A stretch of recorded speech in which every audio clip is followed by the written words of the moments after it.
Ek ry nou die dag in die stad en ek is nogal redelik gefrustreerd. Ek moet ry soos 'n dronk mens om die slaggate te vermy en 'n klomp robotte werk nie. Die krag is aan, maar die robotte werk nie.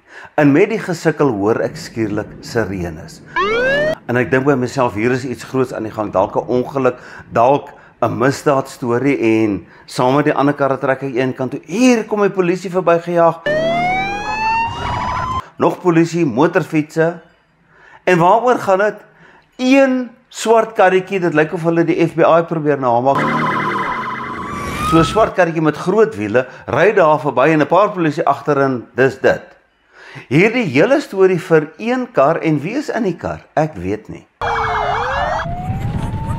Maar dis nie iemand belangrik nie. Dit moet een of ander iemand in die regering wees wat 'n klomp geld kry om niks te doen. Ek werk myself op en ek dink, dis almal verskriklik. Daai ou moet eintlik die kar self bestuur. Hy moet sien hoe lyk die potholes, dat hy dalk 'n graf gevat en die potholes kan opvul. Hy moet sien hoe lyk dit as die robot in die werk het, dat hy dalk van sy geld vir die stadsraad gee, dat hulle bietjie die robotte in stand hou. Dis daarom vir my pateties hoe belangrik grootheid vir ons as mense is. En nou kritiseer ek daardie mense, maar kyk, hier op my eie ou mishoopie wil ek daarom ook die hoofbrommer wees. Dit is vir my belangrik as mense my raak sien, as mense vir my sê ek doen goed, al hierdie dinge. Ons het iets in ons wat sê ek wil belangrik wees. En dan lees ons in die Bybel en dan sien ons God is net mooi die teenoorgestelde. En Paulus sê vir ons moet die gesindheid hê wat Jesus het. Kom ons lees hierdie baie bekende, maar besonderse gedeelte. Filippense 2, vers 5 tot 11. Laat dan die gesindheid wat daar in Christus Jesus was, ook in julle wees. Hoewel hy in die gestalte van God was, het hy gelykheid aan God nie beskou as iets om aan vas te klem nie, maar hy het homself daarvan leeg gemaak, deur die gestalte van 'n slaaf aan te neem en aan mense gelyk te word. En toe hy in die vorm van 'n mens verskyn het, het hy homself verneder, deurdat hy gehoorsaam geword het tot die dood toe. Ja, die dood aan die kruis. Daarom het God hom ook uitermate verhoog en aan hom die naam geskenk wat bo elke naam is, sodat in die naam van Jesus elke knie sal buig, van diegene in die hemel en op die aarde en onder die aarde. En elke tong sal bely, Jesus Christus is die Here, tot eer van die Vader. Dis vir my lekker as dit reën amper elke dag hier by ons, en die weer wat reën. Dit gee vir my ietsie van die grootheid van God. Geen mens kan water maak nie, geen mens kan wolke maak nie. Ons kan die wolke so bietjie manipuleer, ons kan so bietjie invloed uitoefen op die natuur. Maar God is die een wat alles gemaak het. God is die groot een. En hoe wys hy sy grootheid? Daar's 'n fliek waarin ons 'n idee kry van hoe God sy grootheid wys. The Lord of the Rings. Daar aan die einde, jy het hierdie 3 hobbits. Wat is 'n hobbit? Hobbits is sulke klein mensietjies. Hulle is onbelangrike mense, hulle prioriteite, dis vir my dierbaar. Hulle prioriteite is, hulle moet elke dag sorg vir ontbyt. Dan moet hulle regmaak vir die tweede ontbyt. Dan moet hulle gou-gou regmaak vir 11:00 tee, en na 11:00 tee moet hulle spring om middagete reg te kry. Dan maak hulle reg vir 4:00 tee, dan vir 'n ete, dan maak hulle reg vir aandete, en na aandete moet hulle regmaak vir 'n peselappie laat in die aand. Dis wat vir hulle belangrik is. Elke dag en om elke dag net te geniet. Aan die ander kant het jy hierdie magtige wesens, hierdie towenaars vir wie dit gaan om wêreldoorheersing. Jy het die elwe, die dwerge, en dan het jy die mense. Die mense wat 'n stryd voer en uiteindelik wen die mense met die hobbits se hulp. Hulle het gesorg dat die ring, die bose ring vernietig word. En dan word Aragorn, hulle het Aragorn geleer ken as 'n vriend. Hy word dan gekroon as die koning. 'n Groot oomblik, uiteindelik is die orde weer herstel. Uiteindelik word die grootheid van Aragorn erken. En daardie massas mense maak gereed om te buig voor hom. In die hobbits, wel wat doen hulle? Hulle moet ook voor hom buig. En dan gebeur die ongelooflike. In die fliek, in die boek het ek baie van Aragorn gehou, in die fliek ook. Hy kom dan en hy sê vir hulle, nee, julle buig voor niemand nie. En wat doen hy dan? Hy buig voor hulle. Hierdie koning, hierdie magtige ou wat die kroon dra, buig voor hierdie mensies vir wie eet en drink, alles wat saak maak in die lewe. En wat gebeur dan? Dan buig die res van die mense ook voor hulle. Waaroor gaan dit hier? Dit gaan hier oor Aragorn die koning, wat groot genoeg is om ware grootheid te ken. Ware grootheid lê nie in mag nie. Ware grootheid lê in erkenning aan ander. Ware grootheid, ek wil nou amper dit simbolies stel, is wanneer 'n koning sy kroon afhaal en 'n voorskoot aantrek. Sy kroon wat wys op mag neersit en sy voorskoot aantrek om mense te bedien. En dit is wat die Bybel ons leer, wat Jesus gedoen het. Hierdie is so 'n mooi gedeelte in die Bybel. Hulle reken, dis nie deur Paulus geskryf, dit was dalk soos 'n lied wat hulle gesing het om die wonder van Jesus se leegwording te beskryf. Die sleutelwoord hier is leegword. As jy nou in 'n geselskap wil 'n indruk maak, dan gaan jy nou 'n hoë woord gebruik en dit is die woord kenosis. Jy praat van die kenosis teorie. Kenosis, dit kom van die Griekse woord wat beteken leegmaak. Dis waaroor dit hier gaan. Hier word vir ons vertel hoe Jesus homself leeggemaak het. En stap vir stap lees ons dit. Ons lees hier dat Jesus homself leeggemaak het, dat hy die gestalte van 'n slaaf aangeneem het, dat hy 'n mens geword het, dat hy homself verder verneder het, en dat hy gehoorsaam geword het tot die dood, die kruisdood. Hierdie is mos 'n teken van swakheid, om af te klim, om laer te daal. Kyk, as ek nou hier in die middelklas is, wil ek tog hê my seun of my dogter moet trou met mense wat 'n bietjie hoër as ons is. Ag, in die middeleeue met die adelstand het dit so gebeur. As jy tog net kan trou om 'n naam te kry, om 'n titel te kry. Jy moet opgang maak in die lewe, niemand klim af nie. Raai wat? God is groot genoeg dat hy nie nodig het om op te gaan nie. Hy is heel bo. Dis juist mense wat amper niks is nie, wat altyd wil klim. As jy in die verkeerde kant van die spoor gebore is, dan wil jy 'n groter huis hê. As jy voel jy is minderwaardig, dan wil jy deur karre, klere, posisie, titels, wil jy jouself bewys. God is die skepper van die hemel en aarde. Hy is die grootste wat daar kan wees. So hy hoef aan niks en niemand iets te bewys nie. En tog het hy vir ons gewys hoe groot hy is. Ek meet grootheid aan kleinheid. Kyk, as jy praat oor God se grootheid en jy praat van die heelal, die sonnestelsel, ligjare, ek verstaan dit nie, dis te groot vir my. Maar as ek kyk na diere, ek kyk na die mens, 'n bietjie van die anatomie, kyk hoe dun 'n mens se are is en hoe wonderlik God die mens gemaak het, en ek kyk na 'n hond en 'n kat, ek kyk na 'n insek en ek kyk na 'n muur, hierdie suikermuurtjies. Hoe op aarde kry daai dingetjie dit reg om te lewe? Hy moet ook 'n tipe van 'n hart hê. Ek ken nie biologie nie, maar hy moet 'n hart hê. Hy moet kan asemhaal. Hy moet seker bloedsomloop hê, are, sulke goed. Hoe is dit moontlik dat God so 'n klein wesietjie kan maak dat hy lewe? Ag, nou praat ek eers van virusse, bakterieë nie. God se grootheid blyk in hoe hy aandag kan gee aan klein detail.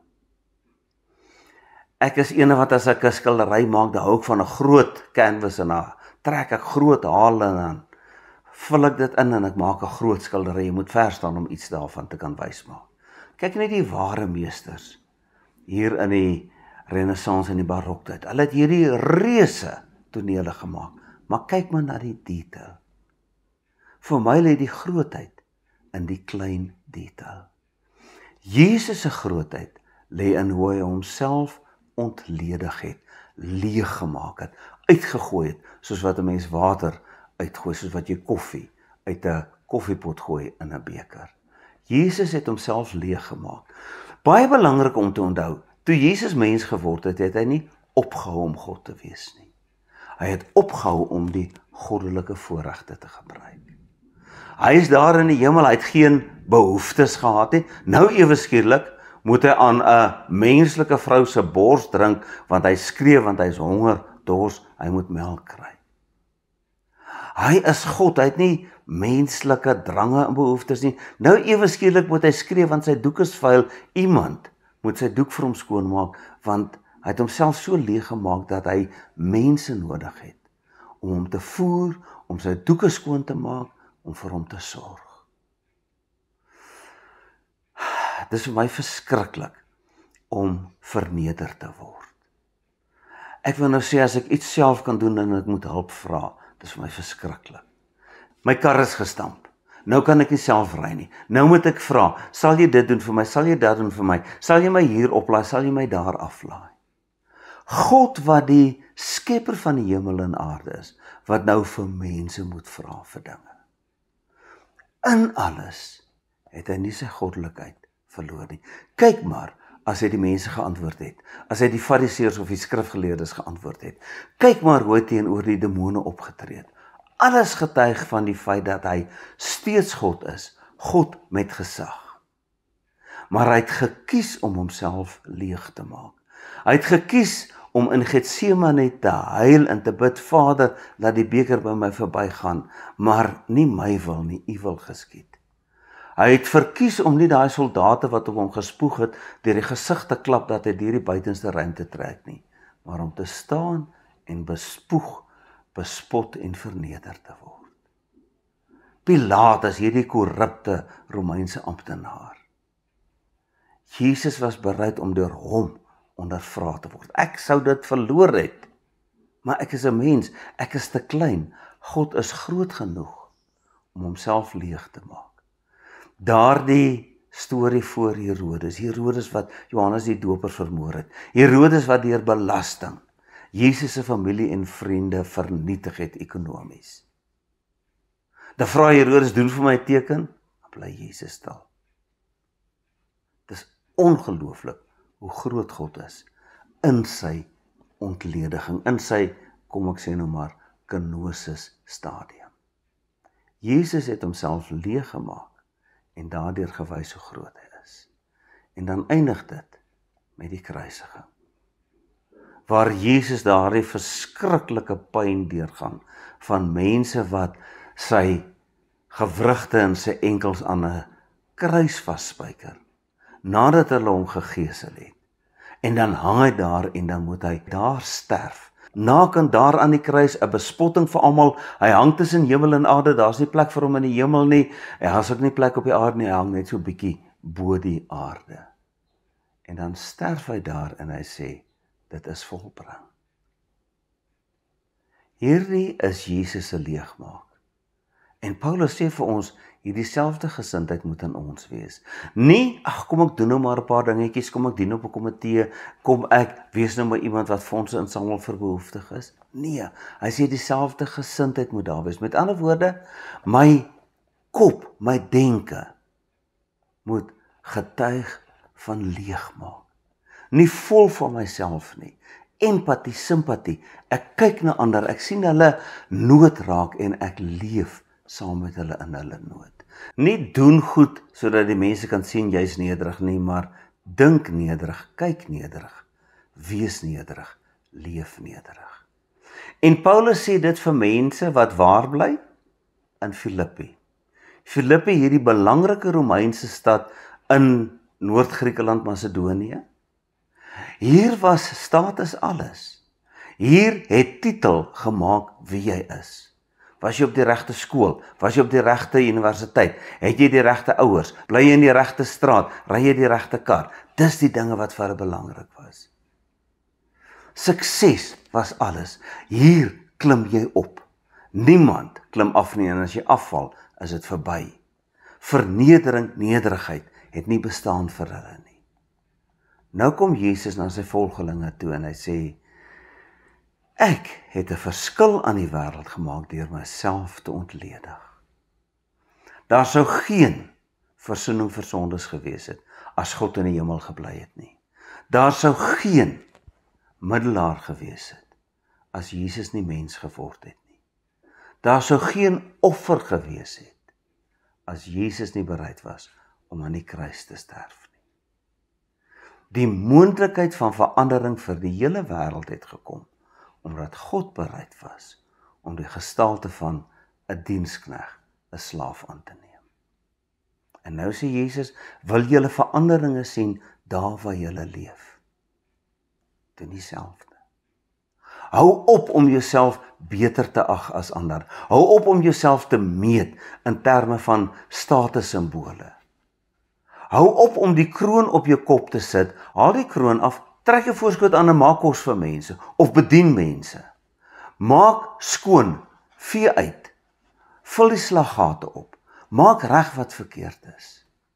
Die mense daar in Filippi het 'n verskil gemaak omdat hulle nie soos die ander was nie, maar omdat hulle soos Jesus was. Beteken dit, ek moet nou lewe sodat ander my kan vertrap? Julle sien, hier kom die groot geheim in. Die groot geheim van Kersfees en Advent. Ek kan myself optof soos wat ek wil, maar ek sal maar steeds in niks bly. In niks hier op aarde wat as ek sterf, niks kan saamvat nie, stof is wat weer stof word. Maar as God my optel, is daar geen keer nie. Wat het hy met Jesus gedoen? Ons lees hier dat hy Jesus verhoog het, dat hy hom 'n naam bo elke naam gegee het, dat elke knie sal buig en elke tong, almal in die hemel, op die aarde, onder die aarde, almal sal hom erken, sal voor hom kniel, omdat hy bereid was om die pad van leegmaak te loop. Maar God het hom gevat daar waar hy op sy laagste was en opgetel.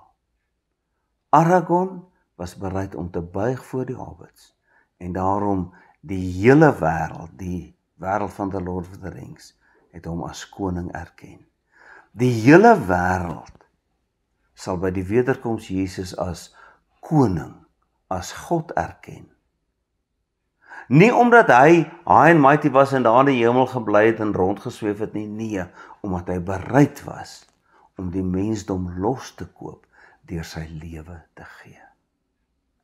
Hier sit ons, ek kan groot wees in my eie oë, ek kan dinge doen om myself te verbeter, ek kan statusbewus wees, ek kan titelbewus wees, maar waartoe roep God ons? God roep ons om anders te leef as wat natuurlik is. Ons kyk op.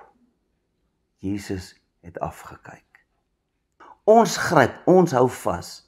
Ek hou aan my ou werkie vas, ek hou aan my aardse besittingkies vas, want hulle is sentimenteel. Ek hou vas aan die plekkie wat ek bly, ek is nie lus vir verandering nie.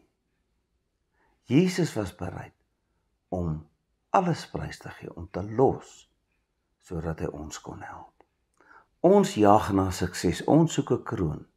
Jesus was bereid om te dien. Jesus het die voorskot aangetrek.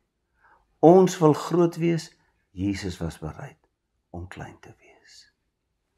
Waar lê die probleme van die wêreld? Ek dink almal van ons, as ons so sukkel in die verkeer om te ry, wens. Ek was ook deel van hierdie blou ligbrigades. Mense wat voor my uitry om die pad skoon te maak, dat ek hier rustig agter in die kar kan sit en by my bestemming kan kom sonder probleme. Jesus is die een wat nie net sou uitgedraai het vir daai mense nie, maar hy is die een wat die potholes sou opgevul het. Hy is die een wat die robot sou reggemaak het. En ons is Jesus se liggaam hier op aarde. Die kerk is sy liggaam. Ek en jy. Kersfees vier ons Jesus se menswording.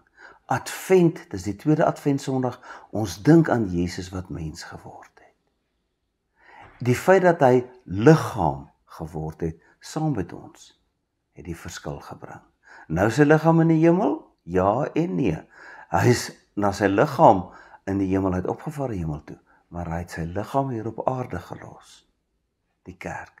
Ons is die liggaam van Christus. Ons is hier om God sigbaar te maak. Ons is hier om te wys.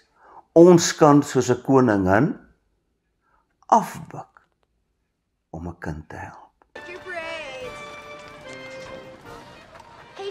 some. Stop the carriage. Hello.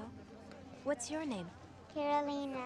Ons kan soos 'n koning buig voor hierdie klein wesentjies die hobbits. Ek kan my naaste dien. Ek kan doen wat God wil hê. Waar kan ek my voorskoot aantrek? In 'n verhouding. Ek wil hê mense moet my dien, hulle moet word soos ek hulle wil hê. Jesus sê, as twee mense in 'n verhouding is en elkeen soek die ander een se belang, gaan albei gelukkig wees. In families, in die kerk, in die samelewing, waar daar konflik is, waar daar gesprekke is, in die wêreld. Die wêreld lyk soos wat hy lyk, omdat die een groter as die ander wil wees. Dankie Here dat U mens geword het, om vir ons te wys hoe ware grootheid lyk. Amen. Here, ek staan verstom voor U grootheid, U almag en U liefde. In liefde vir ons as mens, was U bereid om mens te word. Daardeur het daar vir my verlossing gekom, en daardeur het U vir my gewys, wat in die lewe is werklik belangrik. Here, dit is inderdaad lekkerder om te gee as om te ontvang. Dit is saliger om te dien as om gedien te word. Dit is wonderlik om te weet ek kan volg in die voetspore van my meester, wat gekniel het om ander se voete te was. Maak my gehoorsaam en getrou. Amen.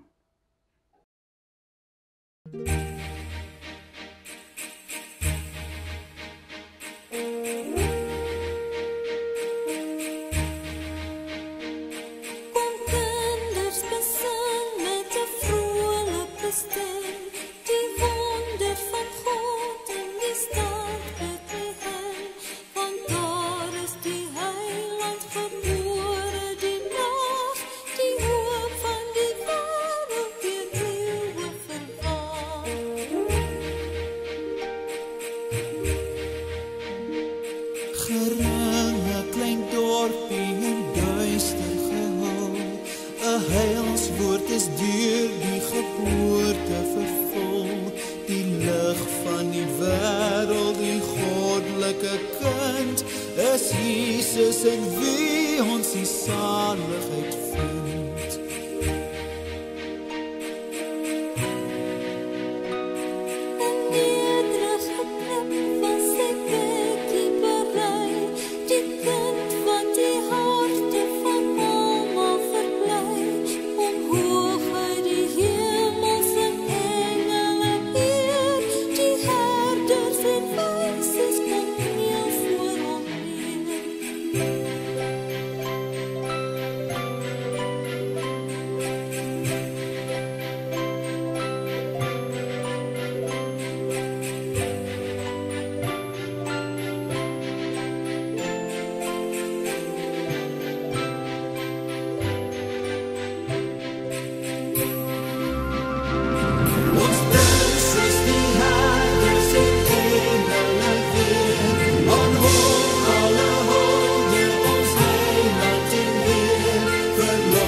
Die genade van ons Here Jesus Christus, die liefde van God die Vader en die gemeenskap met die Heilige Gees is en bly by elkeen van julle.